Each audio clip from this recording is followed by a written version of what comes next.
Good morning, I'm Kofi Mensah and this is Chale News. July 4th and we have a full plate today. The Supreme Court has dropped its landmark 84-page ruling on the Chief Justice removal. The Black Stars are out of the World Cup, and Ghana's flood numbers still don't add up. Someone needs to answer for that. Let's get into it. Final ruling on the Chief Justice matter. Ghana's Supreme Court has released its full 84-page judgment, affirming that President Mahama acted constitutionally in removing Chief Justice Torkornoo. The court declares Article 146 self-executing, meaning this isn't just a verdict on one removal. It's now the binding template for every similar dispute going forward. Judicial independence in Ghana just got redefined on paper. Full breakdown on chale.news. Now this one raised eyebrows. Ghana's ruling NDC has signed a formal cooperation agreement with Vladimir Putin's United Russia Party in Saint Petersburg. NDC Chairman Johnson Asiedu-Nketia signed the deal on June 25th. No major announcement, no press conference back home, just a quiet pact with the Kremlin's political vehicle. The diplomatic alignment questions write themselves. On the flood response, the numbers still don't add up. President Mahama says 48,000 people are displaced in Greater Accra. NADMO's own national count is nearly 90,000. No official has explained the gap. Death toll figures are also contested. Relief funding also disputed. When the numbers shift this much, accountability becomes the story. And it gets worse. 2 more bodies have been found near Wager, neither in NADMO's official toll of 34. A child's body was also recovered in Alajo earlier this week, also outside the count. How many people actually died in these floods? Someone needs to answer that. Meanwhile, Gomoa Central MPA Plus is trending, and not in a good way. A viral video shows him reportedly insulting flood victims who approached him for help. His predecessor, Rachel Florence Appo, called him out directly. Leadership demands compassion, not insults. Hard to argue with that. Ghana's doctors are also sounding the alarm.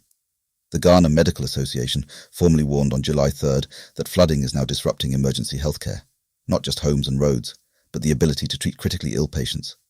The government held a flood summit the very next day. Whether anything structural comes out of it remains to be seen.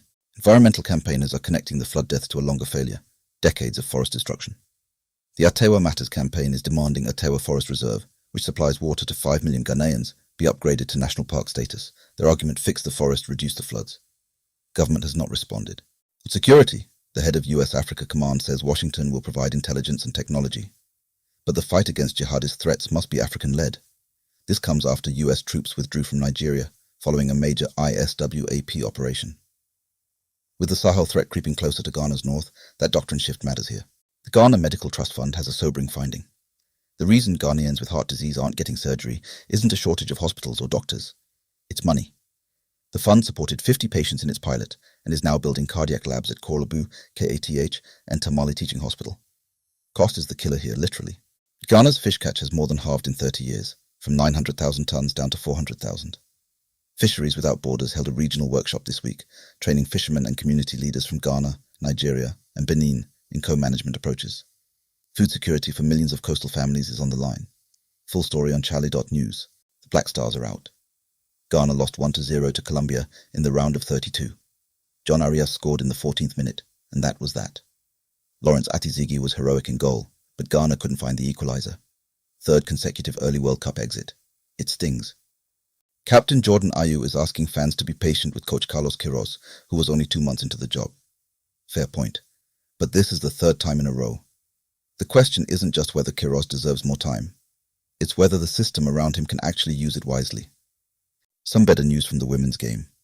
The Black Maidens went to Dakar and came back with a draw, Benedicta Danso scoring in the 85th minute to make it 1-1 against Senegal. The second leg is in Accra, with a spot at the U17 Women's World Cup in Morocco up for grabs. That one's live.